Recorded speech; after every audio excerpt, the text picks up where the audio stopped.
ಈಗ ವಿಷಯ ಏನು ಅಂತ ಅಂದ್ರೆ ಸುಜಾತಾ ಭಟ್ ಅವರ ದೂರಿನ ಹಿಂದೆ ಒಂದು ಜಮೀನಿನ ನಂಟಿದ್ಯಾ ಅನ್ನುವಂಥ.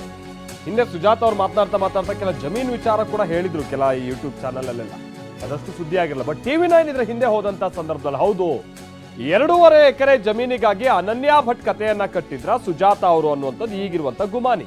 ಏನಾಗಿರೋದು? ಮಣಿಪಾಲದಲ್ಲಿ ನಿಮ್ಗೆ ಗೊತ್ತಿರ್ಬೋದು ಧರ್ಮಸ್ಥಳ ಆಯುರ್ವೇದಿಕ್ ಸೆಂಟರ್ ಇದೆ. ಆ ಸೆಂಟರ್ ಪಕ್ಕದಲ್ಲೇ ಸುಜಾತಾ ಅವರ ಚಿಕ್ಕಪ್ಪನ 2 ಎಕರೆ ಜಮೀನು ಇತ್ತಂತೆ. ಸೊ ಆ 2.5 ಎಕರೆ ಜಮೀನನ್ನ 1997ರಲ್ಲಿ ಧರ್ಮಸ್ಥಳಕ್ಕೆ ದಾನದ ಮುಖೇನವಾಗಿ ಕೊಟ್ಟಿದ್ದಾರೆ ಇವರ ಚಿಕ್ಕಪ್ಪ. 2024ರಲ್ಲಿ ಜಮೀನಿನಲ್ಲಿ ಪಾಲ್ ಕೇಳಿ ಬರ್ತಾರೆ ಸುಜಾತಾ ಅವರು. ನನ್ನ ಚಿಕ್ಕಪ್ಪನ ಜಮೀನು ನಿಮಗೆ ಕೊಟ್ಟಿರೋ ನನಗೆ ಪಾಲ್ ಕೊಡಿ ಅಂತ.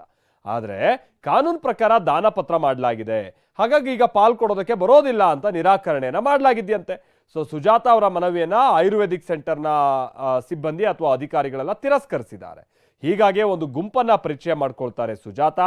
ಆ ಗುಂಪಿನ ಮುಂದೆ ಅನನ್ಯಾ ಭಟ್ ಕತೆ ಹೇಳಿದ್ರಂತ ಈಗ ಗೊತ್ತಾಗ್ತಾ ಇರುವಂತಹ ಸಂಗತಿ. ಅದು ಇಷ್ಟೆಲ್ಲ ಊಹಾಪೋಹಗಳಿಗೂ ಕೂಡ ಕಾರಣ ಆಯ್ತು ಅಂತ ಹೇಳಲಾಗ್ತಾ ಇದೆ.